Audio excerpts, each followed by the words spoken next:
Benvolguts amics i amigues de Socium. Aquesta setmana us vull parlar d'una patologia bastant freqüent i comuna en dones.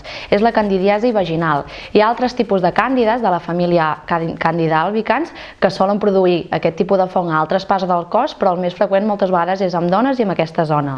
Això pot ser degut a tenir un sistema immunològic deprimit, degut a estrès, degut a ansietat o diferents patologies. És per això que portar una alimentació saludable i equilibrada ens pot ajudar a millorar aquesta candidiasi o fins i tot evitar-la.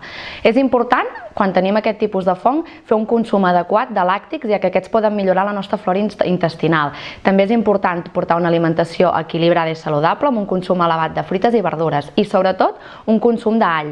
L'all és un aliment antisèptic natural que ens pot ajudar a prevenir aquest tipus de fong. Si voleu saber una miqueta més d'informació i tenir alguns truquillos a nivell d'actes quotidians per millorar aquesta patologia, no deixeu de llegir l'article d'aquesta setmana. Moltes gràcies!